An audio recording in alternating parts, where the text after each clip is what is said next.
हम सभी को पता है कि डीएनए हमारा जेनेटिक मटेरियल है। एक सेल के न्यूक्लियस के अंदर 2.2 मीटर लॉन्ग डीएनए प्रेजेंट होता है एंड इसी के कुछ छोटे छोटे सेगमेंट्स होते हैं जिनको हम इसको याद करने का सिंपल ट्रिक है सी पास्ट ऑन मंडे। अब हम लोग कैरियर की कहानी को शॉर्ट में समझ लेते हैं। कैरियर जो है वो सिर्फ और सिर्फ हमें रिसेसिव कंडीशन के अंदर देखने को मिलता है एंड इसी के बीच में अगर दो लाइंस बन के आ गई तो ये मेटिंग बिटवीन रिलेटिव्स को दिखाता है। इस पूरे वीडियो का सबसे मोस्ट इंपॉर्टेंट टॉपिक के ऊपर मूव कर रहे हैं, तो हम लोग अपना 30 सेकंड का टाइमर स्टार्ट करते हैं। Let's solve this question. Hello everyone, pedigree देखते ही दिमाग ब्लैंक हो जाता है। स्क्वायर, सर्कल, सेरेड, अनसेरेड और फिर ऑप्शंस में ऑटोजोमल, एक्स लिंक, रिसेसिव, क्या मार्क करे समझ नहीं आता तो डोंट वरी। अगर ये वीडियो ओपन किए हो तो पूरा पेडिग्री सीख कर ही जाओगे।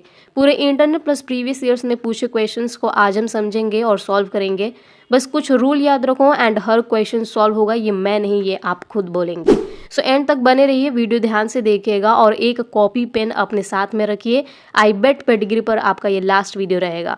So let's start.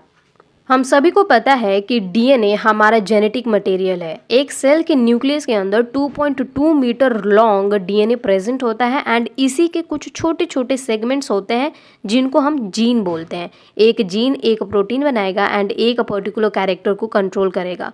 अब इतना बड़ा डीएनए हाईली कॉइल हो करके हिस्टोन प्रोटीन्स के साथ कॉइलिंग करके क्रोमोसोम को बनाता है।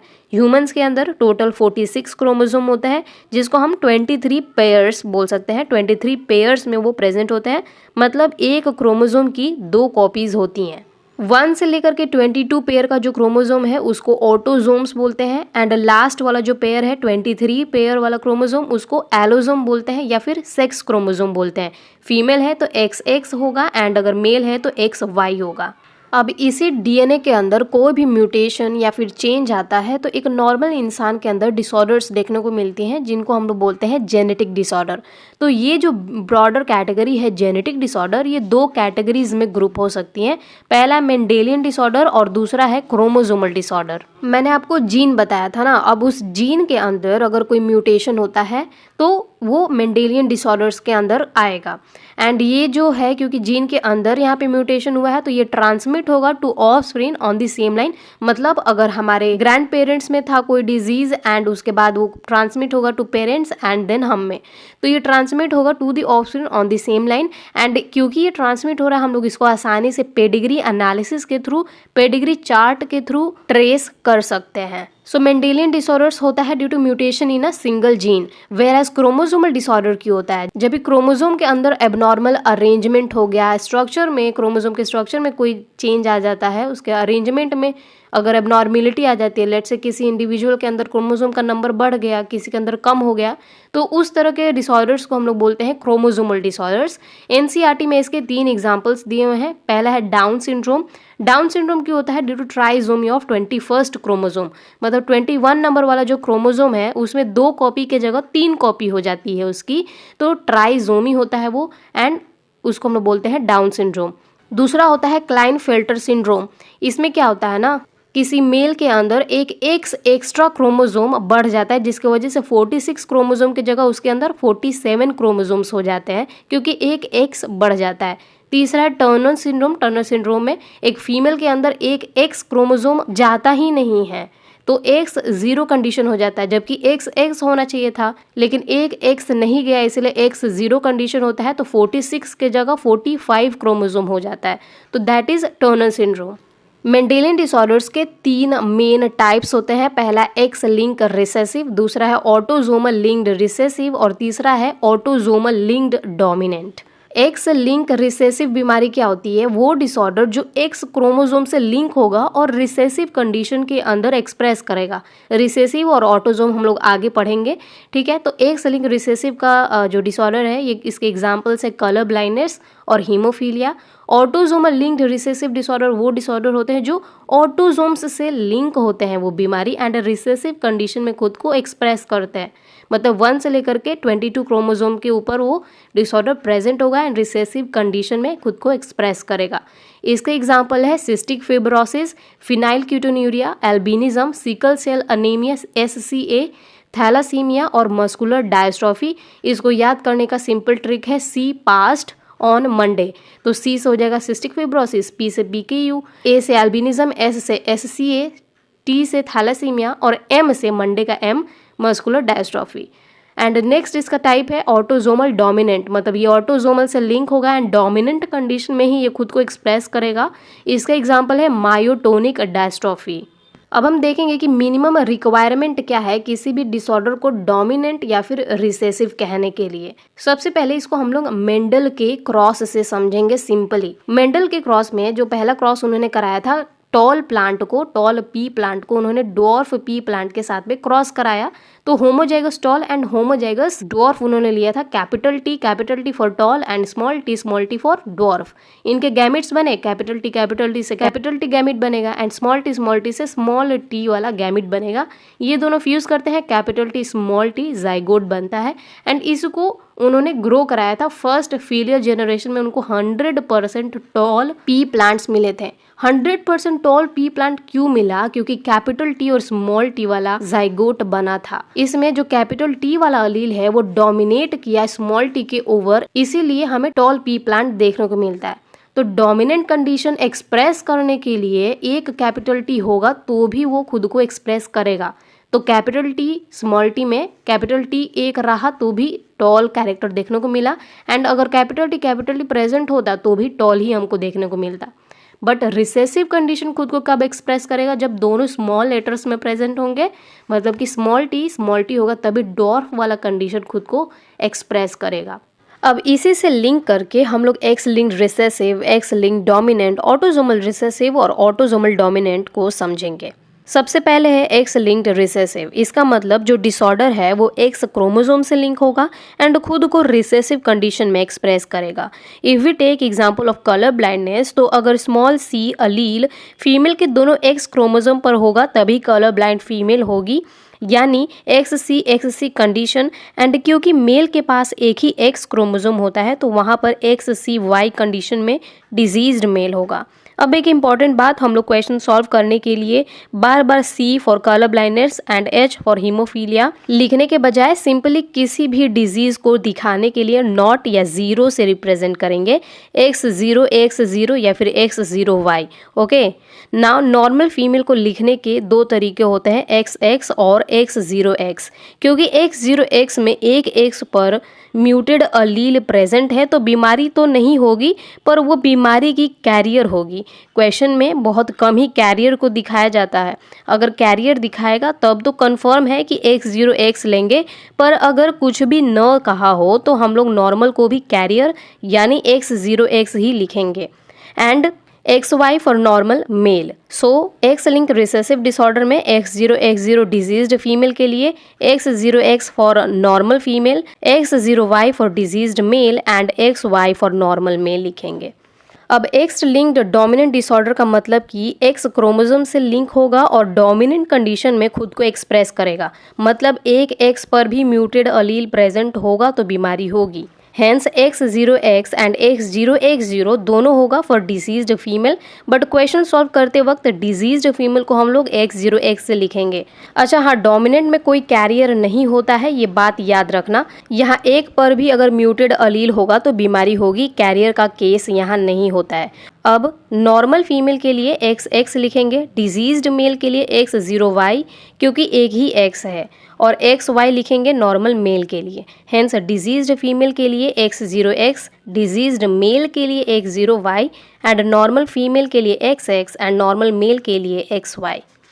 सेम चीज़ हम लोग ऑटोजोमल रिसेसिव और डोमिनेंट में भी लगा सकते हैं, बस यहाँ क्योंकि ये ऑटोजोम पर प्रेजेंट होता है तो मेल या फीमेल हम नहीं बता सकते हैं, तो ये सब रिप्रेजेंटेशन हम लोग दोनों मेल या फिर फीमेल के लिए यूज़ करेंगे।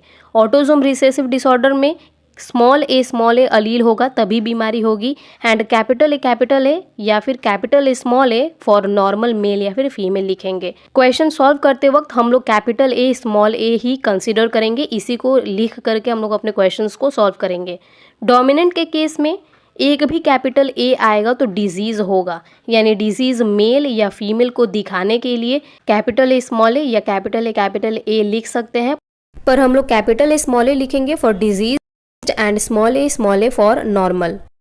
आप चाहे तो स्क्रीनशॉट ले लीजिए, आपको ये बहुत काम आएगा क्वेश्चन सॉल्व करते वक्त। नाउ मूविंग फॉरवर्ड, अब हम लोग कैरियर की कहानी को शॉर्ट में समझ लेते हैं। कैरियर जो है वो सिर्फ और सिर्फ हमें रिसेसिव कंडीशन के अंदर देखने को मिलता है। नॉर्मल मेल को दिखाने के लिए हम लोग स्क्वायर शेप यूज़ करते हैं एंड नॉर्मल फीमेल को दिखाने के लिए सर्कल शेप का यूज़ किया जाता है। अगर कैरियर मेल है तो स्क्वायर के अंदर डॉट, एंड अगर कैरियर फीमेल है तो सर्कल के अंदर डॉट से रिप्रेजेंट किया जाता है पेडिग्री चार्ट के अंदर। अब कैरियर की कहानी में दो केसेस पॉसिबल है, या तो वो एक्स लिंक्ड रिसेसिव हो सकता है या फिर ऑटोसोमल रिसेसिव हो सकता है। एक्स लिंक्ड रिसेसिव के अंदर सिर्फ और सिर्फ फीमेल ही कैरियर हमें देखने को मिलती है, क्योंकि जो मेल होता है उसमें सिर्फ एक ही एक्स प्रेजेंट होता है, और अगर एक ही एक्स पर म्यूटेड अलील प्रेजेंट होगा तो वो मेल जो है वो बीमार होगा। तो मेल के केस में कैरियर नहीं होता है in case of x linked recessive. तो यहाँ पे सिर्फ फीमेल कैरियर दिखती है, X0X कंडीशन होता है, and since male have only 1X chromosome, मैंने आपको ये बता दिया, एंड इस तरह से रिप्रेजेंट किया जाता है। अगर कलर ब्लाइंडनेस के लिए है तो एक ही एक्स के ऊपर जो है कलर ब्लाइंड वाला अलील प्रेजेंट होगा। ऑटोसोमल रिसेसिव के अंदर दोनों मेल या फिर फीमेल कैरियर हमें देखने को मिल सकता है, क्योंकि ऑटोसोम जो होता है वो प्रेजेंट होता है दोनों मेल या फिर फीमेल के अंदर। यहाँ पे कोई सेक्स स्पेसिफाइड नहीं होता है कि मेल के अंदर ही होगा फीमेल के अंदर ही होगी, दोनों में हमें कैरियर देखने को मिल सकता है। और वो वाला कंडीशन कौन सा है, रिसेसिव के अंदर कैपिटल ए स्मॉल ए, इस तरह से हम लोग उसको रिप्रेजेंट करेंगे। एंड एक इम्पॉर्टेंट बात ये है, यहाँ पे हमने स्टार मार्क करके दिखाया है कि जब तक क्वेश्चन स्पेसिफाई न करे कि मेल या फिर फीमेल नॉर्मल है तो हम नॉर्मल को कैरियर ही मानेंगे, मतलब कैपिटल ए स्मॉल ए लिखेंगे, एंड अगर एक्स लिंक है तो X0X से उसको दिखाएंगे। अब हम लोग सिंबल्स देख लेते हैं कि क्या क्या सिंबल्स यूज़ होते हैं ह्यूमन पेडिग्री एनालिसिस के अंदर। तो अगर मेल है तो मेल को डिनोट करने के लिए एक स्क्वायर शेप दिखाया जाता है, वो फिल नहीं होगा अंदर से, नॉर्मल एक स्क्वायर शेप होगा तो वो मेल है, एंड अगर सर्कल शेप है तो वो फीमेल के लिए है। एंड इस तरह से अगर साइन बना हुआ है यानी इस तरह डायमंड शेप में, तो ये सेक्स अनस्पेसिफाइड है, मतलब मेल है कि फीमेल है ये हमें नहीं मालूम है, सेक्स उसका अनस्पेसिफाइड है, तो ये वाला सिंबल यूज़ करते हैं। स्क्वायर हो गया या फिर सर्कल हो गया या फिर ये सेक्स अनस्पेसिफाइड वाला सिंबल हो गया, अगर ये अंदर से भरा हुआ है ना, फील्ड शेप्स होंगी, इसका मतलब वो इंडिविजुअल जो है वो अफेक्टेड है। तो अगर स्क्वायर शेप फिल है तो मेल अफेक्टेड होगा, सर्कल शेप फिल है तो फीमेल अफेक्टेड होगी, एंड अनस्पेसिफाइड जो सेक्स है अगर ये फिल होगा तो वो इंडिविजुअल अफेक्टेड होगा। मेटिंग को दिखाने के लिए, मतलब बेसिकली शादी को दिखाने के लिए मेल और फीमेल के बीच में ऐसे एक लाइन हम लोग ड्रॉ कर देते हैं, तो ये मेटिंग को दिखाता है। एंड इसी के बीच में अगर दो लाइंस बन के आ गई तो ये मेटिंग बिटवीन रिलेटिव्स को दिखाता है। अगर ब्लड रिलेशंस के अंदर ही जो मेटिंग हो रही है, शादी हो रही है, तो उसको हम लोग डबल लाइन से डिनोट करते हैं। कंसेंगुइनियस मेटिंग इसको कहा जाता है, दैट इज ब्लड रिलेशन के अंदर मेटिंग हो रही है। और एक पूरा जनरेशन को दिखाने के लिए हम लोग यहाँ पे मेल है फीमेल है उनमें शादी होती है, एक लाइन है, एंड उनसे जो उनका प्रोजनी है, मतलब उनके जो बच्चे हैं वो हम लोग नेक्स्ट लाइन में दिखाते हैं in the order of birth left to right. मतलब ये लड़की है, लड़की नॉर्मल लड़की पहले हुई है, एंड उसके बाद में एक लड़का हुआ है जो कि नॉर्मल है, तो पहले लड़की हुई तो इसलिए पहले लड़की को दिखाया गया, लेफ्ट टू राइट हम लोग मूव करेंगे। सेकेंड नंबर पे लड़का हुआ तो लड़का को उसके बाद में दिखाया गया है, तो ये एक जनरेशन का हो गया। एंड उसी के अंदर अगर प्रोजनी जो यहाँ पे है स्क्वायर से दिखाया गया है, तो अगर ये फील है तो इसका मतलब मेल जो इनका हुआ है, इनका जो बेबी हुआ है मेल बेबी, वो कैसा है, अफेक्टेड है। तो parents with male child affected with disease, तो ये वाला सिंबल यूज करते हैं। और अगर ये डायमंड नॉर्मल डायमंड शेप वाले के अंदर 5 लिखा है, इसका मतलब क्या है कि 5 अनअफेक्टेड बच्चे हुए हैं, तो इस तरह से हम लोग दिखाएंगे। So this was all about symbols used in the human pedigree analysis. अब हम लोग इस पूरे वीडियो का सबसे मोस्ट इंपॉर्टेंट टॉपिक के ऊपर मूव कर रहे हैं, तो मैं चाहूंगी कि आप लोग एक पेज ले लीजिए या फिर एक कॉपी ले लीजिए और पेन ले लीजिए, और इन 9 रूल्स को अब भी मेरे साथ साथ में आप भी लिखिए अपने नोटबुक के ऊपर, ताकि जब हम लोग क्वेश्चन सॉल्व करेंगे ना तो आपको बार बार पलट करके ये रूल्स नहीं देखना पड़ेगा, डायरेक्ट आपके सामने रूल्स होगा, आप क्वेश्चन देखिएगा एंड तुरंत आप लोग उसका आंसर निकालिएगा इन रूल्स के थ्रू। ओके, तो रूल्स भी हम लोग सीक्वेंस में हम लोग देखेंगे अपने क्वेश्चंस के अंदर। तो रूल नंबर 1 क्या कहता है कि अगर बोथ पेरेंट्स अफेक्टेड है एंड एटलीस्ट एक प्रोजनी अनअफेक्टेड है, मतलब दोनों जो पेरेंट्स है उनको बीमारी है, मम्मी भी अफेक्टेड है पापा भी अफेक्टेड है, एंड उनकी जो प्रोजनी है मतलब जो बच्चे हैं वो अनअफेक्टेड है, तो ये हो ही नहीं सकता कि जो डिजीज है वो रिसेसिव होगी। Autosomal recessive and X link recessive बीमारी वो नहीं होगी, तो क्या होगी, वो डोमिनेंट हो सकती है, ऑटोसोमल डोमिनेंट या फिर एक्स लिंक डोमिनेंट बीमारी वो हो सकती है। नेक्स्ट रूल है rule number 2, if both parents unaffected and at least one progeny affected, मतलब दोनों मम्मी पापा बीमार नहीं है, अनअफेक्टेड है, लेकिन एक ना एक कोई भी एक अगर बच्चा उनका जो है वो प्रोजेनी अफेक्टेड है तो जो डिजीज़ है वो डोमिनेंट नहीं हो सकती है। एक्स लिंक डोमिनेंट या फिर ऑटोजोमल डोमिनेंट दोनों नहीं होगा, तो होगा क्या, या तो एक्स लिंक रिसेसिव होगा या फिर ऑटोजोमल रिसेसिव होगा। So both parents unaffected and at least one progeny is affected, then disease can not be dominant whether it is autosomal dominant और X linked dominant. Now rule number 2 का ही second part है rule number 3, अगर दोनों parents normal है and at least एक भी daughter affected आ जाती है तो एक्स लिंक रिसेसिव डिसऑर्डर नहीं होगा। So if both parents are normal and at least one progeny is affected, then it can be autosomal recessive और X-linked recessive। उसमें से भी अगर वो एक प्रोजनी जो है अफेक्टेड अगर वो फीमेल हुई तो X-linked recessive नहीं होगा। नेक्स्ट रूल नंबर 4 है कि मदर अफेक्टेड है, मतलब मदर जो है वो बीमार है एंड एटलीस्ट एक भी बेटा जो है एक भी लड़का है वो अनअफेक्टेड है, तो जो डिजीज़ है वो एक्स लिंक रिसेसिव नहीं हो सकती है। तो क्या होगी, एक्स लिंक डोमिनेंट हो सकती है, ऑटोजोमल डोमिनेंट हो सकती है या फिर ऑटोजोमल रिसेसिव हो सकती है। So if mother is affected and at least one son is unaffected तो disease can not be X link recessive. Rule number 5 is mother unaffected है and at least one son affected, मतलब मम्मी बीमार नहीं है लेकिन फिर भी एक लड़का बीमार है, तो जो डिजीज़ है वो एक्स लिंक डोमिनेंट नहीं हो सकती है, इसके अलावा कुछ भी हो सकती है लेकिन एक्स लिंक डोमिनेंट नहीं होगी। So mother unaffected and at least one son is affected, then disease can not be X link dominant. Rule number 6 है कि फादर अनअफेक्टेड है, मतलब जो फादर है वो बीमार नहीं है, अनअफेक्टेड है वो, एंड एट लीस्ट एक डॉटर अफेक्टेड है, disease can not be X link recessive. इसके अलावा कुछ भी हो सकती है लेकिन एक्स लिंक रिसेसिव बीमारी नहीं होगी। एंड 7th रूल है father is affected and at least one daughter unaffected, मतलब पापा बीमार है लेकिन एक भी बेटी अगर अनअफेक्टेड आपको दिखती है तो वो जो बीमारी है वो एक्स लिंक डोमिनेंट कभी नहीं हो सकती है। So if father is affected and at least one daughter unaffected आपको दिखती है प्रोजेनी में तो वो disease can not be X link dominant. सबसे लास्ट में ये जनरेशन वाला रूल आता है एंड मेल फीमेल अनइक्वल वाला रूल है, ये हम लोग लास्ट में कंसिडर करेंगे इसको। रूल नंबर 8 है कि disease in every generation, her generation में अगर आपको डिजीज़ देखने को मिलती है तो हाई चांस होता है कि वो बीमारी जो है वो डोमिनेंट है, रिसेसिव के वहाँ पर कम चांसेस होते हैं। Last rule is rule number 9, अगर आपको किसी पेडिग्री चार्ट के अंदर मेल और फीमेल जो है वो इक्वल दिख रहा है ना, लगभग इक्वल है, तो वहाँ पर ऑटोजोम्स के चांसेस ज़्यादा हो जाते हैं than X link. So if male female किसी पेडिग्री के अंदर इक्वल दिखा रहे हैं देन ऑटोजोम के चांसेस ज़्यादा होते हैं देन एक्स लिंक। सो ये हमारे टोटल 9 रूल्स हैं, इससे हम लोग अपने सारे पेडिग्री के क्वेश्चंस को सॉल्व कर लेंगे। अब आगे हम लोग इन्हीं 9 जो रूल्स हैं इसको हम प्रूफ भी करेंगे।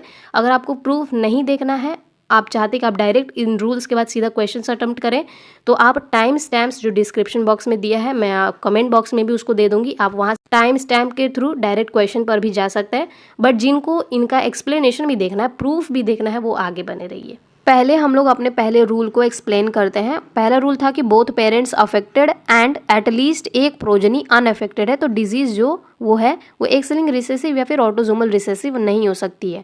तो इसके लिए मैंने एक सिंपल सा एक पेडिग्री बनाया है जहाँ पे मैंने दोनों पेरेंट्स को अफेक्टेड बनाया है according to our rule, and एक ऐसा प्रोजेनी रखी हूँ जो कि अनअफेक्टेड है।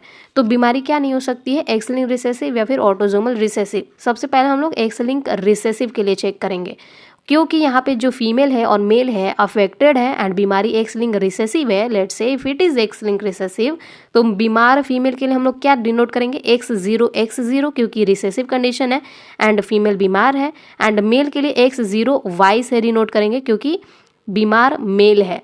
अब इसका हम लोग क्रॉस करेंगे तो X0 इस वाले X0 के साथ कंबाइन करेगा एंड ये फिर X0 इस Y के साथ कंबाइन करेगा टू फॉर्म X0Y। ये वाला X0 इस X0 के साथ कंबाइन करेगा तो X0 बनेगा एंड X0 ये वाला इस Y के साथ कंबाइन करेगा तो X0Y बनेगा। तो यहाँ से आप देख सकते हैं कि जितने भी बच्चे आए हैं, फीमेल है, 2 फीमेल है यहाँ पर, दोनों अफेक्टेड है एंड 2 मेल है यहाँ पर, वो भी दोनों अफेक्टेड है, मतलब कि ऑल अफेक्टेड प्रोजनी आई है। तो यहाँ पे क्या है कि सारे बच्चे अफेक्टेड आए हैं, इसीलिए ये बीमारी एक्स लिंक रिसेसिव नहीं हो सकती है। अब हम लोग चेक करेंगे ऑटोसोमल रिसेसिव के लिए। हमें पता है कि अगर फीमेल डिजीज्ड है तो रिसेसिव कंडीशन में डिजीज है किसी को तो हम लोग स्मॉल ए से रिप्रेजेंट करते थे, एंड मेल के लिए भी वो भी डिजीज्ड है तो स्मॉल ए से रिप्रेजेंट करेंगे। अब इसको हम लोग क्रॉस करके इनका प्रोजनी बनाएंगे तो स्मॉल ए बनेगा, स्मॉल ए बनेगा, स्मॉल ए बनेगा एंड स्मॉल ए बनेगा। इसका मतलब सारी प्रोजनी जो है वो ऑल अफेक्टेड आ रहा है, इसीलिए ये ऑटोसोमल रिसेसिव भी नहीं हो सकता है, एक्स लिंक्ड रिसेसिव भी नहीं हो सकता है, ऑटोसोमल रिसेसिव भी नहीं हो सकता है। इसका मतलब हमारा जो रूल है पहला वो सही साबित होता है कि अगर दोनों पेरेंट्स अफेक्टेड है एंड एटलीस्ट एक प्रोजनी अनअफेक्टेड आती है तो बीमारी जो है एक्स लिंक्ड रिसेसिव या फिर ऑटोसोमल रिसेसिव नहीं हो सकती है, क्योंकि अगर एक्स लिंक्ड रिसेसिव या फिर ऑटोसोमल रिसेसिव होगा तो सारे के सारे बच्चे अफेक्टेड आएंगे। ओके, नेक्स्ट रूल था rule number 2 which is both parents unaffected and at least one progeny affected.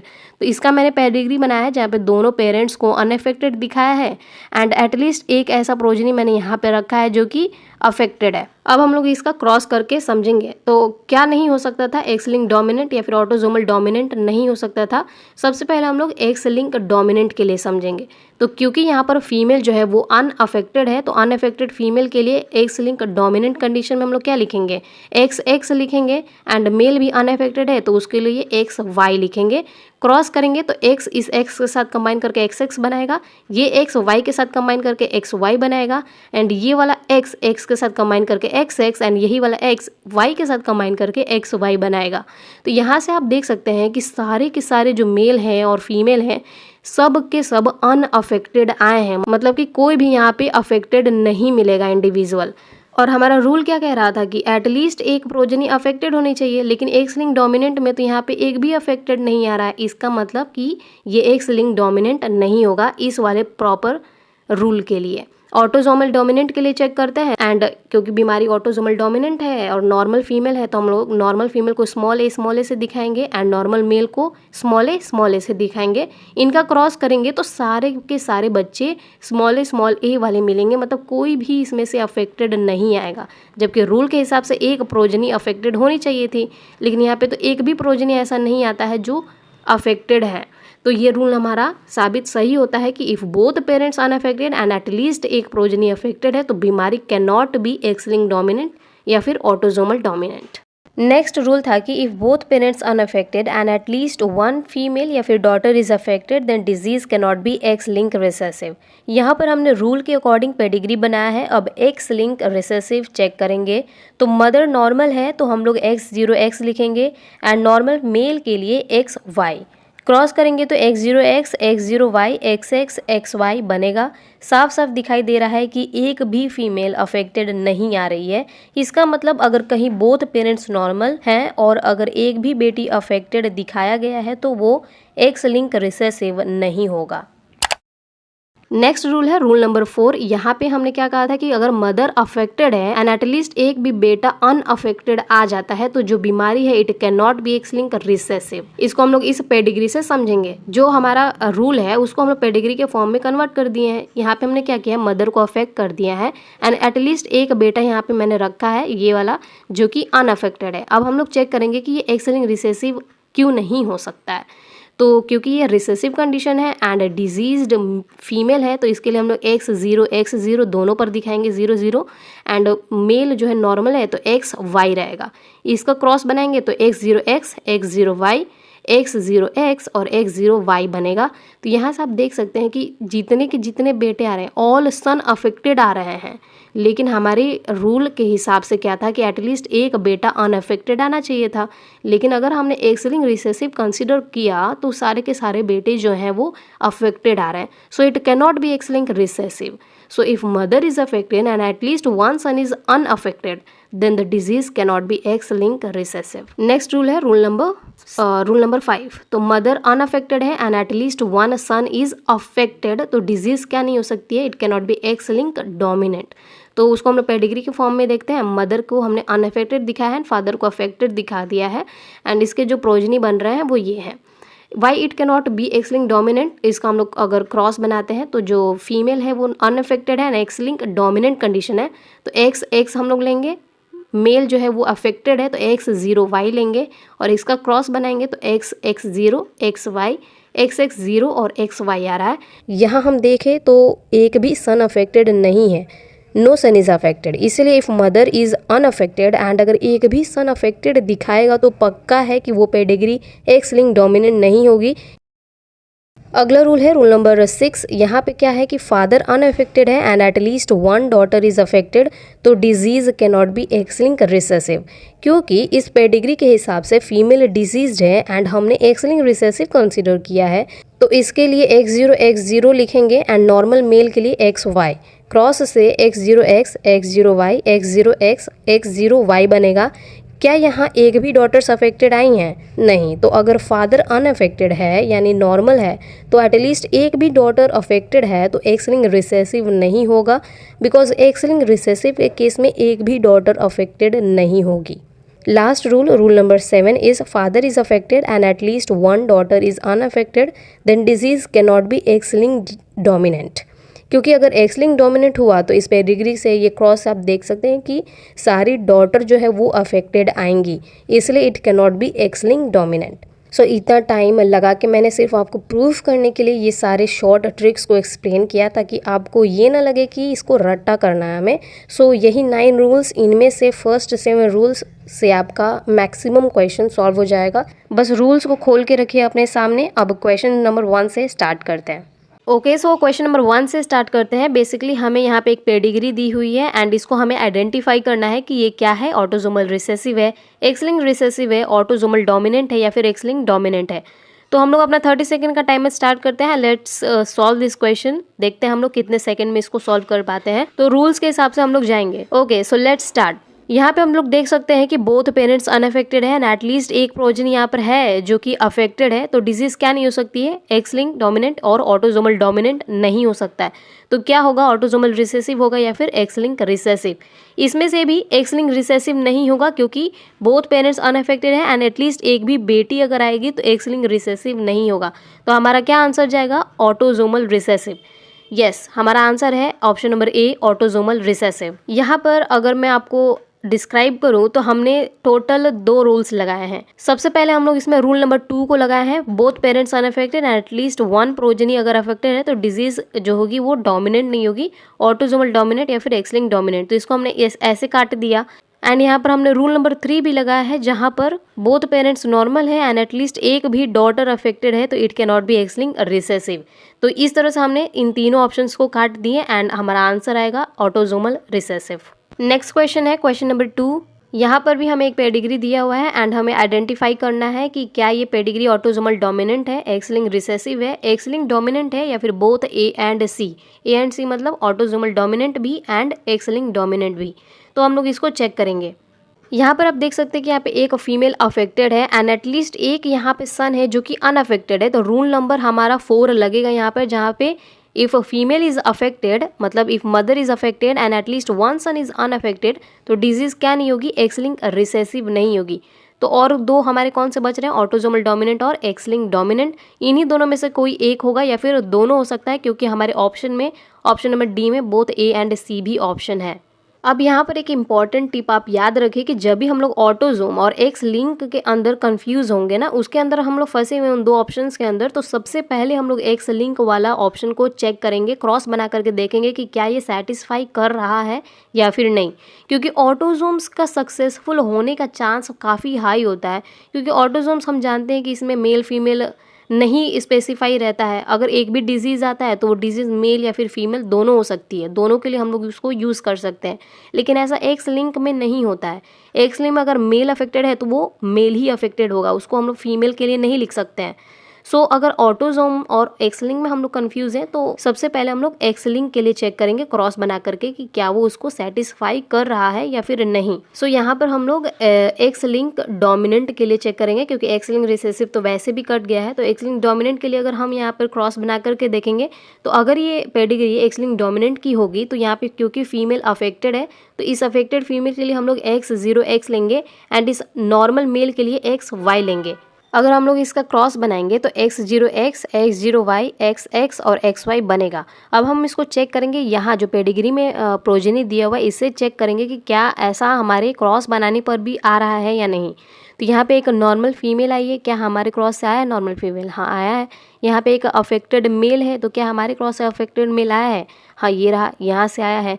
एक नॉर्मल मेल है, तो क्या हमारे क्रॉस से आया है? हाँ ये रहा, ये भी आया है। एंड एक अफेक्टेड फीमेल दिखाई हुई है जो कि हमारे क्रॉस से भी आ रहा है। इसका मतलब ये एक्स लिंक्ड डोमिनेंट का भी जो क्राइटेरिया है उसको भी सेटिस्फाई कर रहा है। सेम यहाँ पर भी है, यहाँ पे भी एक अफेक्टेड फीमेल लिया गया है एंड एक नॉर्मल मेल को लिया गया है।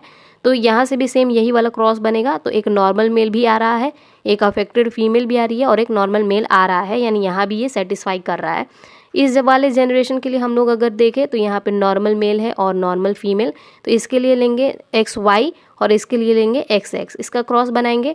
तो एक नॉर्मल फीमेल आ रही है, हाँ हमारे क्रॉस से भी आ रही है XX, एक नॉर्मल फीमेल है, ये इस क्रॉस से भी आ रहा है XX नॉर्मल फीमेल, एंड एक नॉर्मल मेल भी आ रहा है XY। इसका मतलब ये पूरा पेडिग्री में हम लोग सेटिस्फाई हो गया है कि एक्स लिंक डोमिनेंट होगा। इसका मतलब क्या है कि हमारा जो आंसर होगा ऑप्शन नंबर डी होगा, बोथ A एंड C, क्योंकि ऑटोजोमल डोमिनेंट तो ये होगा ही होगा एंड साथ में ये एक्स लिंक डोमिनेंट भी होगा। हमने ये क्रॉस बना करके देख लिया है। Hence our option is correct, option is option number D. अगला क्वेश्चन है क्वेश्चन नंबर 3। यहाँ पे क्वेश्चन दिया है that study the pedigree chart of a family showing the inheritance of myotonic dystrophy. तो हमें ऑप्शन टिक करना है कि the trait under study is what, हमें जानना है। तो ये तो बहुत ही सिंपल क्वेश्चन है, मायोटोनिक डायस्ट्रॉफी पहले ही दे दिया और हमें पता है कि मायोटोनिक डायस्ट्रॉफी किसका एग्जाम्पल है? ऑटोजोमल डोमिनेंट का। तो ऑटोजोमल डोमिनेंट का है, तो बिना पेडिग्री सॉल्व किए हम लोग आंख बंद करके ऑप्शन लगा सकते हैं autosomal dominant. Option number C will be our right answer. एक नोट है, मस्कुलर डायस्ट्रॉफी क्या था? ऑटोजोमल रिसेसिव था। नेक्स्ट क्वेश्चन पे हम लोग मूव करते हैं, क्वेश्चन नंबर 4। इसमें से पूछ रहा है which one of the following symbol represent mating between relatives in human pedigree analysis. तो हमने सिंबल्स वहाँ पे देखे थे। ये जो पहला वाला है आंसर, यहाँ पे ये मेल और फीमेल के बीच में 2 लाइन्स बनी हुई हैं, ये रिलेटिव के बीच में मेटिंग को दिखाता है। ऑप्शन नंबर 1 हमारा सही होगा। दूसरा वाला तो एक जनरेशन का दिखा रहा है जहाँ पे पेरेंट्स अनअफेक्टेड है, एक प्रोजनी को अफेक्टेड दिखा है, ये नहीं होगा। ये वाले तो सारे अफेक्टेड मेल है, ये अफेक्टेड फीमेल है, और ये अनस्पेसिफाइड सेक्स है जो इंडिविजुअल है वो अफेक्टेड है, तो ये भी नहीं होगा ऑप्शन में। एंड ये मदर एंड फादर जो है इनके बीच में मेटिंग को दिखा रहा है सिंगल लाइन से। तो 2, 3, 4 ऑप्शन तो होगा नहीं, तो कंफर्म है ऑप्शन नंबर 1 होगा जहाँ पे मेल और फीमेल के बीच में डबल लाइंस दिखाया गया है। इसको कंसेंगुइनियस मेटिंग भी बोलते हैं एंड ब्लड रिलेशन के अंदर ये मेटिंग को रिप्रेजेंट करता है। अगला क्वेश्चन, क्वेश्चन नंबर 5 दिया है, ये हमारे CBSE PMT 2010 का क्वेश्चन है। Which one of the following symbol and it's representation is used in human pedigree analysis is correct. मतलब इनमें से कौन सा जो हमको दिया हुआ है सिंबल, इसमें से कौन सा सही है? ऑप्शन नंबर 1 में दिया है एक सर्कल एंड लिखा है अनअफेक्टेड मेल है। ये मेल के लिए सब पहली बात सर्कल यूज़ करते नहीं है, स्क्वायर यूज़ करते हैं, तो ऑप्शन नंबर 1 होगा नहीं। ऑप्शन नंबर बी दिया है ये स्क्वायर बना करके कि अनअफेक्टेड फीमेल है, ये भी गलत होगा। फीमेल के हम लोग सर्कल यूज़ करते हैं बट यहाँ पे स्क्वायर दिया है, तो ये भी नहीं होगा। ऑप्शन नंबर सी में ये डायमंड शेप जो बनाया है ये अनस्पेसिफाइड सेक्स के लिए हम लोग यूज़ करते थे, जबकि ये मेल अफेक्टेड लिखा है, तो ये भी गलत होगा। लास्ट ऑप्शन है जहाँ पे एक मेल और फीमेल के बीच में डबल लाइन्स बनाई हैं, इस पे लिखा है मेटिंग बिटवीन रिलेटिव्स, ये सही आंसर होगा, एकदम कंफर्म है, यही हमने पिछले क्वेश्चन में भी देखा था। So option number D will be the right answer for question number 5। अगला क्वेश्चन है क्वेश्चन नंबर 6। ये थियोरेटिकल वाला क्वेश्चन है। इसमें इसने पूछा है if a colour blind female marries a man whose mother was also colour blind, what are the chances of her progeny having colour blindness.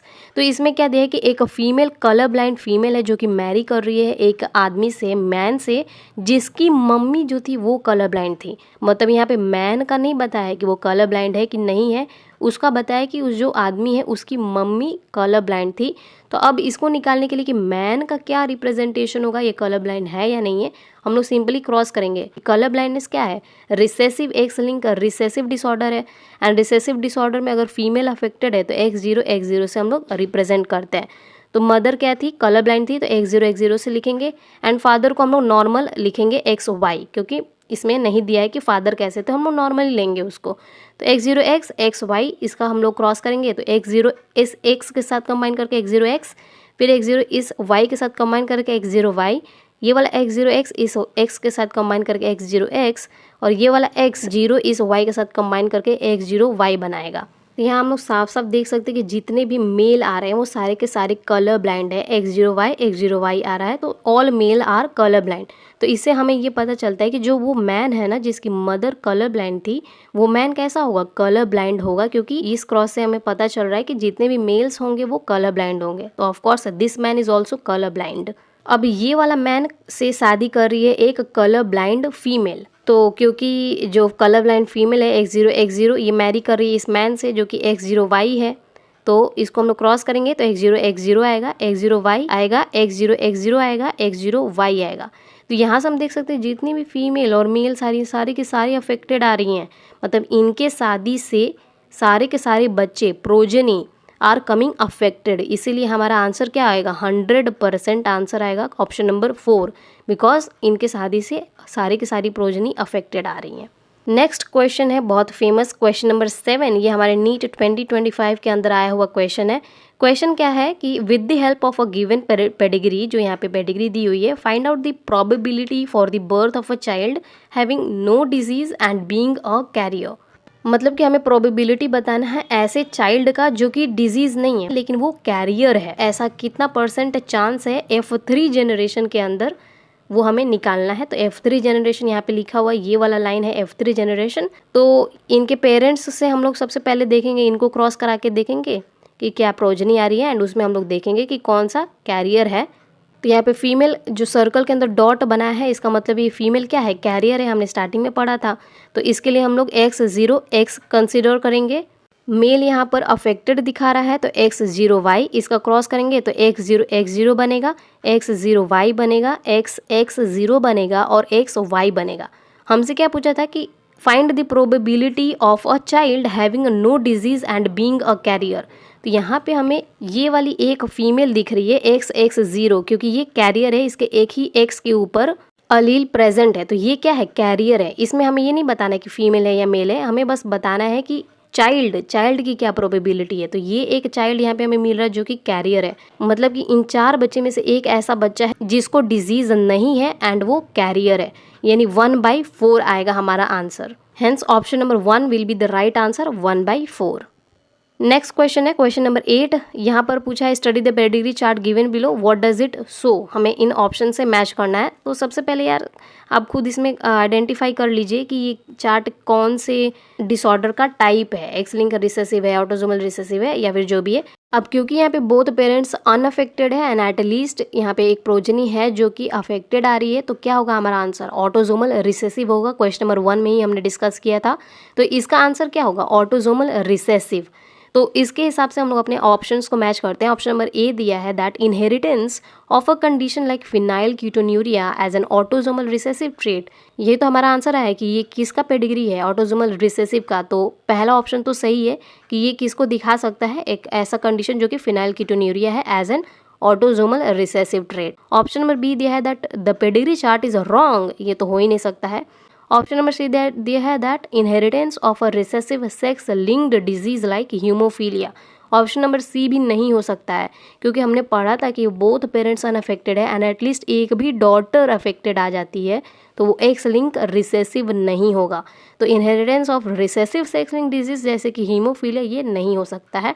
Option number C भी गलत है। And last option number D दिया that inheritance of a sex link inborn error of metabolism like phenylketonuria. तो सबसे पहली बात कि phenylketonuria sex linked inborn error of metabolism नहीं है, ये फिनाइलकीटोन्यूरिया ऑटोसोमल रिसेसिव बीमारी है। तो ऐसे ही ऑप्शन नंबर डी कट जाता है, तो हमारा सही ऑप्शन होगा option number A. Question number 9 में हमसे पूछा है कि study the pedigree chart of a certain family given below and select the correct conclusion which can be drawn for the character.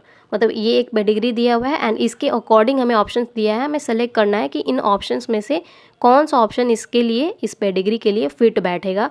तो हम लोग ऑप्शंस के थ्रू जाएंगे। पहला ऑप्शन दिया है that the female parent is heterozygous. अब अगर हम इस ऑप्शन को कंसिडर करके इस पेडिग्री को सॉल्व करें, तो क्योंकि यहाँ पे फीमेल जो है अनअफेक्टेड है, इसने बोला है कि आप फीमेल पेरेंट को हेट्रोजाइगस लीजिए।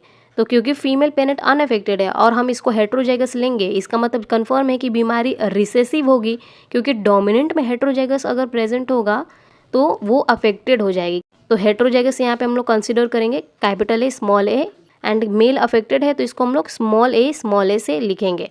इसका हम लोग प्रोजनी बनाएंगे तो ये अफेक्टेड फीमेल है स्मॉल ए, ये हो जाएगा अफेक्टेड फीमेल स्मॉल ए, इसके लिए कैपिटल स्मॉल ए और इसके लिए स्मॉल ए, यानी ये सेटिस्फाई कर रहा है। इसका मतलब ऑप्शन नंबर ए जो है वो सही होगा, the female parent is heterozygous. Option number B दिया है दैट पेरेंट्स जो है the parents could not have had a normal daughter for this character. तो ऑटोसोमल रिसेसिव के लिए इनके जो डॉटर आएगी वो नॉर्मल नहीं हो सकती है।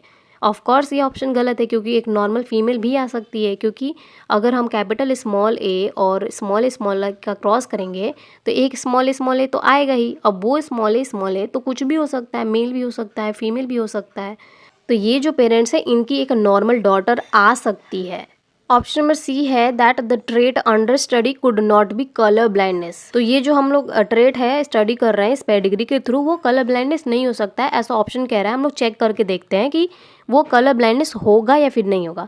सो इफ़ वी कंसिडर कि ये कलर ब्लाइंडनेस का पेडिग्री है एंड हमें पता है कि colour blindness x link recessive disorder होता है, तो वहाँ पे अफेक्टेड मेल के लिए हम लोग क्या लिखेंगे, X0Y लिखेंगे एंड नॉर्मल फीमेल के लिए X0X लिखेंगे। क्रॉस बनाएंगे तो X0X0 आएगा, X0X आएगा, X0Y आएगा और XY आएगा। क्या एक अफेक्टेड फीमेल आ रही है? हाँ आ रही है। एक अफेक्टेड फीमेल यहाँ से आ रही है? हाँ ये आ रही है, सेटिस्फाई करेगा। क्या एक नॉर्मल मेल है? हाँ एक नॉर्मल मेल आ रहा है। क्या एक अफेक्टेड मेल आ रहा है? हाँ एक मेल अफेक्टेड यहाँ से आ रहा है X0Y। इसका मतलब इसने क्या बोला है कि the trait under study could not be colour blindness, लेकिन हमने अगर कलर ब्लाइंडनेस के लिए यहाँ पे चेक किया तो ये कलर ब्लाइंडनेस को भी सेटिस्फाई कर रहा है पेडिग्री। तो ऑप्शन नंबर सी गलत हो जाएगा, बिकॉज ये ट्रेट जो हम लोग स्टडी कर रहे हैं ये कलर ब्लाइंडनेस भी हो सकता है। ऑप्शन नंबर डी दिया है that the male parent is homozygous dominant. Homozygous dominant का मतलब क्या है कि जो मेल पेरेंट है वो कैपिटल ए है। तो कैपिटल ए अगर हम लेंगे मतलब डोमिनेंट हम लोग इस पेडिग्री को कंसिडर करेंगे। तो क्योंकि फीमेल नॉर्मल है तो इस केस में हम लोग स्मॉल ए इसको लिखेंगे क्योंकि हमने डोमिनेंट कंसिडर किया है। तो मेल कैपिटल ए और फीमेल स्मॉल ए, इसका क्रॉस कराएंगे तो सारे के सारे कैपिटल स्मॉल आएगा। मतलब कि एक भी बड़ा ए होगा तो अफेक्टेड होगा। इसका मतलब सारी प्रोजनी क्या आनी चाहिए, अफेक्टेड आनी चाहिए। इसीलिए हम लोग मेल पेरेंट को होमोजाइगस डोमिनेंट नहीं ले सकते, क्योंकि यहाँ पे एक ऐसा मेल दिखाया गया है जो कि अनअफेक्टेड है। और अगर हम होमोजाइगस डोमिनेंट लेकर के इसको सॉल्व करेंगे तो सारे के सारे बच्चे अफेक्टेड आएंगे। हेंस ऑप्शन नंबर ए हमारा सही होगा कि जो फीमेल पेरेंट है वो हेट्रोजाइगस है। बी गलत है, सी भी गलत है और डी भी गलत है। ठीक है, आगे बढ़ते हैं हम लोग क्वेश्चन नंबर 10 पर। यहाँ पे दिया है कि a women has an X linked condition on one of her X chromosome. एक वुमेन है जिसकी एक्स लिंक कंडीशन है एक एक्स क्रोमोसोम पर, मतलब वो कैसी होगी, X0X होगी वो। एंड पूछा है कि these chromosomes can be inherited by only grandchildren, only sons, only daughters, both sons and daughters. ये नीट 2018 का क्वेश्चन है। तो हम लोग इसका क्रॉस करा करके देखेंगे कि प्रोजनी कैसी आ रही है। X0X वुमेन एंड इसके हम लोग शादी कराएंगे एक नॉर्मल मेल से XY से, क्योंकि मेल के बारे में इसने कुछ नहीं बोला है तो हम लोग उसको नॉर्मल ही लेंगे। क्रॉस कराएंगे तो हमारा आएगा क्या, X0X, X0Y, XX और XY। तो यहाँ पर हम देख सकते हैं कि जो वो म्यूटेड अलील वाला है ना, वो एक एक्स किसको ट्रांसफ़र किया है मदर ने। यहाँ पे फीमेल को भी ट्रांसफ़र किया है, यहाँ पे मेल को भी ट्रांसफ़र किया है। हमें ये अच्छे से पता है कि अगर कंडीशन एक्स लिंक है और मदर के एक एक्स पर क्रोमोसोम प्रेजेंट है तो मदर जो है अपना एक्स क्रोमोसोम मेल को भी दे सकती है और फीमेल को भी दे सकती है। तो कौन कौन अफेक्टेड होगा, both son and daughter affected होंगी, because mom can give her X to both son and daughter. Option number D will be the right answer. Next question है हमारा क्वेश्चन नंबर 11। क्वेश्चन दिया है that a man whose father was colour blind marries a women who had a colour blind mother and normal father. What percentage of male children of this couple would be colour blind. तो यहाँ पे हम लोग man जो है जो शादी कर रहा है एक वुमेन से, उन दोनों मैन एंड वुमेन दोनों का हमें डायरेक्ट नहीं बताया है कि उन पे कौन सा कंडीशन है, नॉर्मल है वो लोग या कलर ब्लाइंड है, ऐसा हमें कुछ नहीं दिया है। उनके पेरेंट्स से कंपेयर करके दिया है, तो हमें उनके पेरेंट्स का क्रॉस करा के देखना होगा कि वो मैन और वो वुमेन कैसे हैं। तो यहाँ पे मैन के लिए क्या लिखा है, क्या man whose father was colour blind. तो जो मैन है उसके पापा जो थे वो कलर ब्लाइंड थे। तो अगर उसके पापा कलर ब्लाइंड थे इसका मतलब X0Y कंडीशन होगा। एंड मदर के बारे में कुछ नहीं लिखा है तो हम उन्हें नॉर्मल कंसिडर करेंगे, XX लेंगे। अब उनको क्रॉस करा के देखेंगे तो X0X बनेगा, X0X बनेगा, XY बनेगा और XY बनेगा। तो यहाँ से हम देख सकते हैं कि एक भी मेल जो है वो अफेक्टेड नहीं है, नॉर्मल कंडीशन आई है, XY आई है। तो वो जो मैन है ना जिसके फादर कलर ब्लाइंड थे, वो मैन कैसा है, नॉर्मल है, XY है। तो हमने मैन का तो निकाल लिया। नेक्स्ट इसमें वुमेन के लिए लिखा है दैट मदर जो है वो कलर ब्लाइंड है एंड नॉर्मल फादर है। तो ये जो वुमेन है इसकी मम्मी कैसी है, कलर ब्लाइंड है, मतलब X0 होगा एंड उसके फादर कैसे है, नॉर्मल है, तो XY हम लोग लिखेंगे। अब इसको क्रॉस करेंगे तो X0X बनेगा, X0Y बनेगा, ये वाला X इसके साथ कंबाइन करके X0X बनाएगा एंड ये X0Y बनाएगा। तो यहाँ से हम लोग देख रहे हैं कि जो फीमेल आई हैं ये कैसी हैं, जितनी भी फीमेल आई हैं वो सारी की सारी कैरियर है। इसका मतलब क्या है कि X0X कंडीशन देखने को मिल रहा है हर फीमेल प्रोजनी पर। यानी कि जो वुमेन आई है जिसकी मम्मी कलर ब्लाइंड थी एंड नॉर्मल फादर थे, वो वुमेन कैसी है, वो कैरियर है, यानी X0X कंडीशन है। अब हमें मैन का भी पता चल गया कि XY है, वुमेन का भी पता चल गया कि X0X है। अब इनको क्रॉस करा के हम लोग देखेंगे कि what percentage of male children of this couple would be colour blind. तो XY हम लोग क्रॉस करेंगे X0X के साथ में, तो आएगा XX0, XX, X0Y और XY।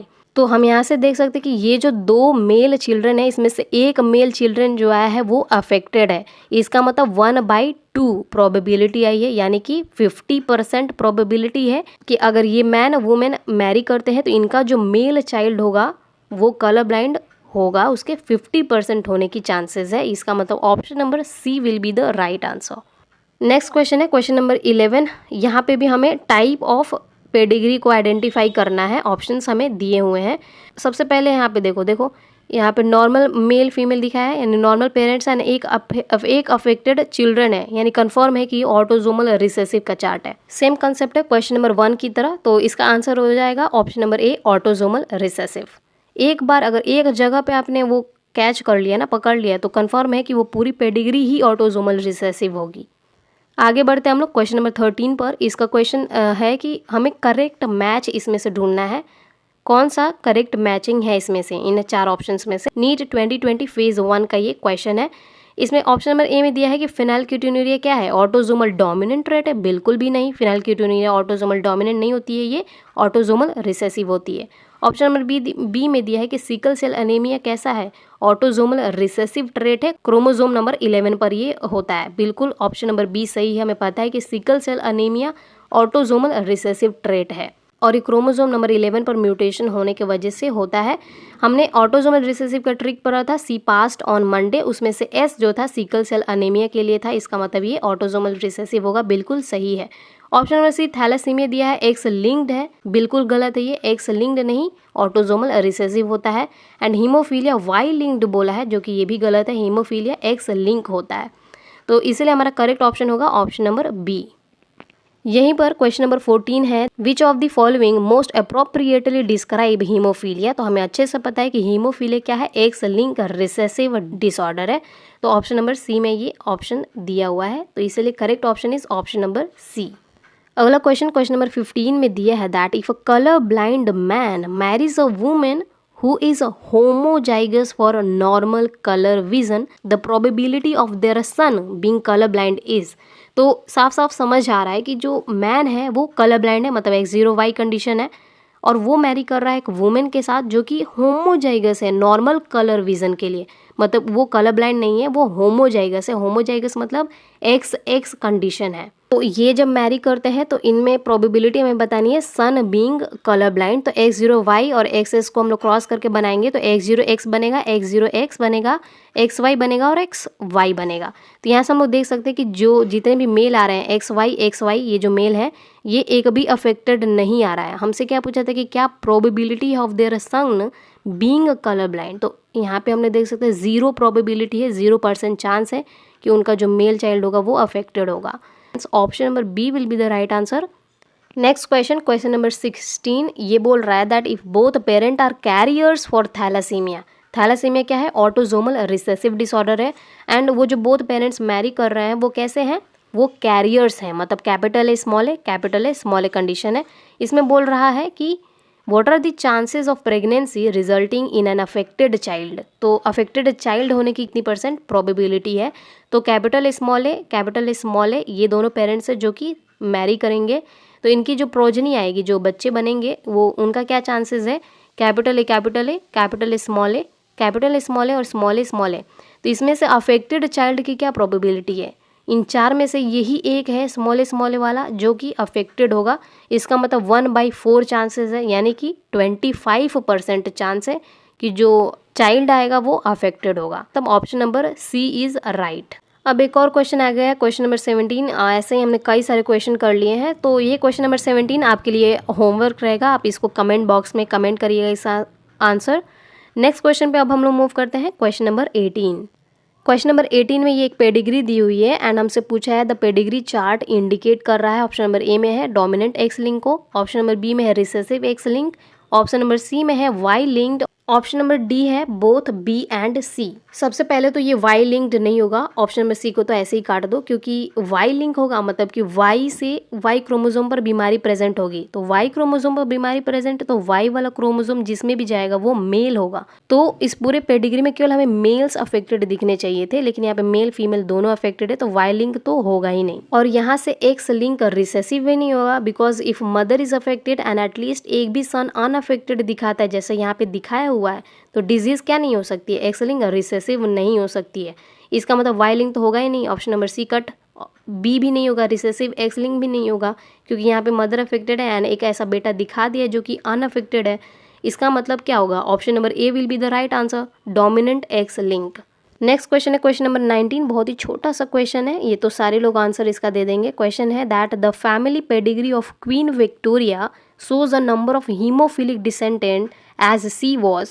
तो क्वीन विक्टोरिया की ये वाली जो पेडिग्री चार्ट आई थी ना, सबसे फेमस एग्जांपल है हीमोफीलिया का। जो कि क्वीन विक्टोरिया थी उनमें बहुत सारे नंबर ऑफ ये जो आपको प्रोजनी दिख रही हैं हीमोफिलिक दिखती हैं। क्यों दिखती हैं, क्योंकि जो क्वीन विक्टोरिया थी वो कैरियर थी। तो yes, option number 2 will be the right answer, that C was the carrier for the disease hemophilia. अगला क्वेश्चन है क्वेश्चन नंबर 20। इसमें पूछा है that given below is a pedigree chart of a family with 5 children, या 5 बच्चे दिखाए हुए हैं। It shows the inheritance of attached ear lobes. तो इसमें से पूछा है which one of the following conclusion drawn is correct. In 4 option में से कौन सा ऑप्शन सही होगा। तो सबसे पहले इस पेडिग्री का अगर आप देखिए तो बोथ पेरेंट्स अनअफेक्टेड है एंड एटलीस्ट एक बच्चा जो है वो अफेक्टेड आ रहा है, तो डिजीज क्या होगा, ऑटोजोमल रिसेसिव होगा। एक्स लिंक रिसेसिव तो होगा नहीं, क्योंकि बोथ पेरेंट्स अफेक्टेड हैं, एटलीस्ट यहाँ पे एक फीमेल अफेक्टेड दिखाई है, तो एक्स लिंक रिसेसिव नहीं होगा।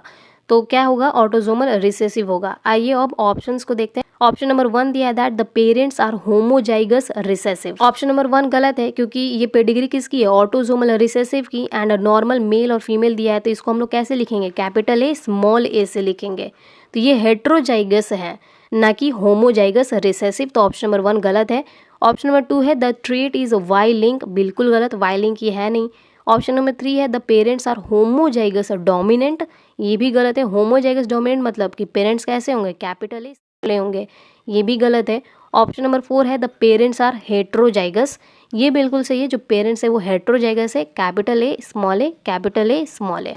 नेक्स्ट क्वेश्चन है क्वेश्चन नंबर 21। इसमें हमें एक पेडिग्री दिया है एंड इसने बोला है कि ये जो पेडिग्री है ये autosomal recessive trait attached ear lobes का पेडिग्री दिया है। पीछे क्वेश्चन में हमने प्रूव भी किया कि जो अटैच्ड ईयर लोब्स होता है वो एक ऑटोजोमल रिसेसिव बीमारी का एग्जाम्पल है, तो ये पेडिग्री उसके लिए दिया है। इसने पूछा है कि if individuals of first 1 and first 2, मतलब ये वाले दोनों इंडिविजुअल्स के अगर 4th चाइल्ड होता है, if individuals first 1 and first 2 had a 4th child, what is the chance that the child would have attached earlobes। तो कितना परसेंट चांस है कि जो इनका चौथा बच्चा होता अगर, तो वो कितना परसेंट चांस होता है कि उसके अटैच्ड ईयरलोब्स होते हैं, मतलब वो डिजीज्ड होता अटैच्ड ईयरलोब्स से। तो फर्स्ट 1 एंड 2 को हम लोग क्रॉस करेंगे, हमें पता है कि ये ऑटोजोमल रिसेसिव ट्रेट है, तो नॉर्मल मेल के लिए हम लोग कैपिटल ए स्मॉल ए लिखेंगे एंड डिजीज्ड फीमेल है तो स्मॉल ए लिखेंगे, क्योंकि ये ऑटोजोमल रिसेसिव बीमारी है। तो कैपिटल ए और स्मॉल ए का क्रॉस करेंगे तो कैपिटल ए स्मॉल ए आएगा, कैपिटल ए स्मॉल ए आएगा, स्मॉल ए आएगा और स्मॉल ए आएगा। तो इस क्रॉस से हम देख सकते हैं कि इन 4 बच्चे में से 2 ऐसे बच्चे हैं, ये स्मॉल ए और स्मॉल ए वाले, जो कि डिजीज्ड हैं, यानी कि 2/4, इसका मतलब 50%। तो 50% चांस है कि इनके जो बच्चे होंगे वो अफेक्टेड होंगे। तो अगर इनका एक फोर्थ चाइल्ड होता भी है तो उसके 50% चांस है कि उनमें स्मॉल वाला अलील प्रेजेंट होगा। इसका मतलब हमारा करेक्ट ऑप्शन होगा option number B, 50%। Next question है क्वेश्चन नंबर 22। इसमें पूछा है that a pedigree is shown below for a disease that is autosomal dominant. तो इस पेडिग्री का इसने पहले ही बता दिया है कि ये एक ऑटोजोमल डोमिनेंट बीमारी है। तो आप बताओ कि द जेनेटिक मेकअप क्या है ऑफ द फर्स्ट जनरेशन। मतलब ये पहली वाली लाइन जो है ये जनरेशन नंबर 1, इसका जेनेटिक मेकअप क्या होगा। तो हमें अच्छे से पता है कि अगर बीमारी ऑटोजोमल डोमिनेंट है और mother is affected, female affected है, तो अफेक्टेड इंडिविजुअल के लिए हम लोग क्या लिखते थे ऑटोजोमल डोमिनेंट में, कैपिटल ए स्मॉल ए लिखते थे। एंड एक मेल है जो कि अनअफेक्टेड है, तो इसके लिए हम लोग क्या लिखेंगे, स्मॉल ए लिखेंगे। अब इसको हम लोग ऑप्शंस में चेक करते हैं। तो ऑप्शन नंबर 2 में ये दिया हुआ है कैपिटल ए और स्मॉल ए, तो ये हमारा सही आंसर हो जाएगा। नेक्स्ट क्वेश्चन है क्वेश्चन नंबर 23। यहाँ पे बोला है that match column 1 with column 2 and find the correct answer. ये मतलब ये मैच द फॉलोइंग वाला क्वेश्चन है। यहाँ पर कॉलम 1 में ऑप्शंस दिए हुए हैं ABCDE, मोनोप्लॉइडी, मोनोजोमी, नलीजोमी, ट्राइजोमी और टेट्राजोमी। इसको हमें कॉलम 2 से मैच करना है। बाकी सब पता हो चाहे ना हो, सबको मोनोप्लॉइडी तो पता ही होगा। हम लोग डिप्लॉइड ऑर्गेनिज्म है जहाँ पे हम लोग उसको 2N से डिस्क्राइब करते हैं। तो अगर मोनोप्लॉइडी होगी मतलब डिप्लॉइड का आधा यानी N, तो वो ऑप्शन नंबर ए जो है वो 5th के साथ मैच करेगा। मोनोप्लॉइडी मतलब कैपिटल N बोलो या फिर स्मॉल, ये इसके साथ जाएगा, यानी ए का 5 होगा। ए का 5 यहाँ पे दिया हुआ है ऑप्शन नंबर ए और बी के अंदर। तो CDE को ऐसे ही काट दो, ए या फिर बी दोनों में से कोई एक होगा। एंड स्टार्टिंग में हमने डाउन सिंड्रोम के बारे में पढ़ा था कि डाउन सिंड्रोम क्या है, 21 नंबर क्रोमोसोम का ट्राइजोमी होता है। मतलब कि 21 नंबर क्रोमोसोम जो होता है जहाँ पे 2 कॉपी होगा उसका, उसके जगह पे एक एक्स्ट्रा क्रोमोसोम बढ़ जाता है तो 3 क्रोमोसोम हो जाते हैं, जिसको हम लोग ट्राइजोमी बोलते हैं। तो ट्राइजोमी का क्या डिनोशन था, एक डिप्लॉइड ऑर्गेनिज्म के अंदर मतलब 2N इन ऑर्गेनिज्म के अंदर एक एक्स्ट्रा क्रोमोसोम बढ़ जाता है, यानी 2N+1 ट्राइजोमी का था। तो यहाँ से ट्राइजोमी जो ऑप्शन नंबर डी है ये मैच करेगा टू ऑप्शन नंबर 2 यहाँ से। तो डी वाला 2 से मैच करेगा 2N+1, यानी डी का 2 होगा। तो डी का 2 ए और बी में से ए वाले में दिया है, यानी ऑप्शन नंबर ए हमारा राइट आंसर हो जाएगा। आप इस तरह से अपने एग्जाम के अंदर क्वेश्चन को सॉल्व कर सकते हैं सिर्फ 2 ऑप्शंस को चेक करके। इसमें से हम लोग बाकी सब को भी समझ लेते हैं। नल का मतलब क्या होता है, 0 होता है, यानी नलीजोमी अगर आपको कहीं पे दिख रही है यानी डिप्लॉइड ऑर्गेनिज्म के अंदर से 2 क्रोमोसोम माइनस कर दो, 46 - 2 क्रोमोसोम, यानी कि 2N - 2 क्रोमोसोम क्या हो जाएगा, 2N - 2 कंडीशन देखने को मिलेगी। ट्राइजोमी क्या मतलब क्या होता है, ट्राई मतलब 3, तो उसमें 2N में +1 करोगे तो 3 आएगा ना, तो 2N+1 ट्राइजोमी को दिखाएगा। तो ट्राइजोमी का 2N+1 हो जाएगा। टेट्राजोमी मतलब टेट्रा मतलब 4, तो 2N में क्या जोड़ोगे कि 4 आएगा, 2 जोड़ोगे और, तो 2N+2 टेट्राजोमी को दिखाएगा। हेंस डिप्लॉइड के लिए 2N, मोनोप्लॉइडी के लिए N, नलीजोमी के लिए 2N - 2, ट्राइजोमी के लिए 2N+1, टेट्राजोमी के लिए 2N+2। नेक्स्ट क्वेश्चन है क्वेश्चन नंबर 24। सबसे पहले पेडिग्री से आप देख करके बताइए कि ये क्या है। साफ साफ दिखाई दे रहा है कि both parents are unaffected and at least एक प्रोजेनी अफेक्टेड है। क्या होगी बीमारी, ऑटोजोमल रिसेसिव होगी। आइए इसको ऑप्शन से चेक करते हैं। ऑप्शन नंबर 1 है the trait under study is dominant, नहीं डोमिनेंट नहीं होगा। Both parents are homozygous, homozygous नहीं होगा क्योंकि ये पेडिग्री किसकी है, ऑटोजोमल रिसेसिव के लिए, और ऑटोजोमल रिसेसिव के केस में नॉर्मल मेल फीमेल को हम लोग कैपिटल ए स्मॉल ए से दिखाते हैं, तो ये होमोजाइगस तो नहीं है।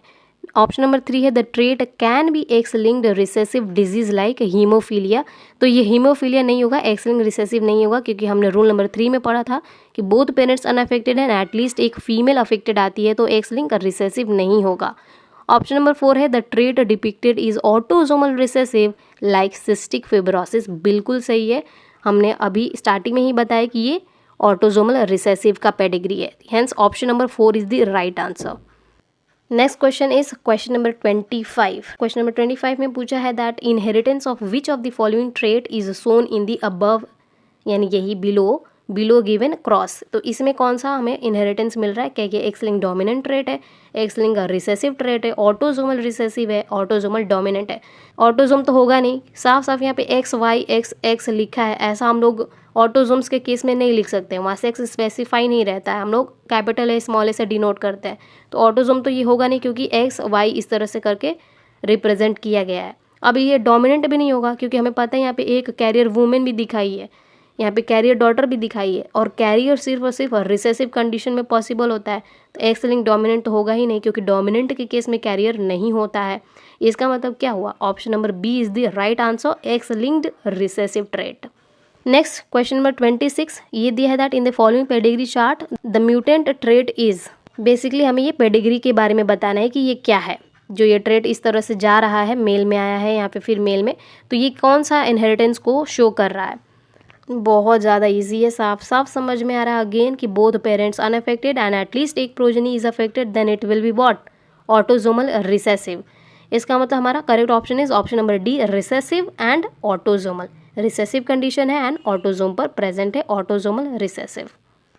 नेक्स्ट क्वेश्चन है क्वेश्चन नंबर 27, ये हमारा लास्ट क्वेश्चन, इसको हम लोग ध्यान से करते हैं क्योंकि ये आखिरी क्वेश्चन है एंड इसके बाद हमारा पूरा वीडियो का एंडिंग हो जाएगा। हमें पूछा है कि इस पेडिग्री के अंदर write the genotype of C and D. ये सी यहाँ पे लिखा है अंदर, सी और डी, ये कैरियर मत समझ लीजिएगा इसको, इसने बोला ये सी और डी, इसका जीनोटाइप हमें लिखना है। सबसे पहले हमें समझना होगा कि ये पेडिग्री है किसकी, तो आसान है, बहुत आसान है, ये ऑप्शन से ही आपको समझ में आ रहा है। यहाँ पे सी से कैरियर होता है एंड एक्स एक्स लिखा है और एक्स वाई लिखा है, तो कन्फर्म है कि ऑप्शन से हमें पता चल रहा है कि ये डिजीज़ क्या है, एक्स लिंक है, वो भी रिसेसिव कंडीशन है क्योंकि यहाँ पे कैरियर शो किया गया है। अब क्योंकि पता चल गया है कि ये एक्स लिंक रिसेसिव है तो हम लोग सी और डी का जीनोटाइप निकाल सकते हैं। एक्स लिंक रिसेसिव के अंदर अगर नॉर्मल फीमेल है तो हम लोग X0X से उसको लिखेंगे, हमें पता ही है, यानी एक एक्स पे उसका कैरियर प्रेजेंट होगा, एंड नॉर्मल मेल के लिए हम लोग XY लिखते हैं। तो ऑप्शन के हिसाब से हमारा correct option is option number B, XXC, and जो डी होगा वो क्या होगा, XY होगा। तो कन्फर्म हो गया, option number B will be the right answer. So 26 question हमने सॉल्व किया है, एक आपको क्वेश्चन मैंने होमवर्क दिया है एंड लास्ट में ये वाला क्वेश्चन भी आपको होमवर्क है। टोटल 2 क्वेश्चंस होमवर्क में है, यानी टोटल 28 क्वेश्चंस। ये 2 क्वेश्चंस का आंसर आप कमेंट बॉक्स में कमेंट कर दीजिएगा क्वेश्चन नंबर के साथ में। आई होप आप सभी को ये सारे क्वेश्चन समझ में आए होंगे। कहीं पर भी डाउट होगा आप बेझिझक मेरे से कमेंट बॉक्स में पूछ सकते हैं, एंड कम्युनिटी पोस्ट में भी आप लोग अपने अपने क्वेश्चंस को पोस्ट कर सकते हैं इमेज के थ्रू। कमेंट करके ज़रूर बताइएगा कि आपको ये वीडियो कैसा लगा, and thank you for watching, thank you so much.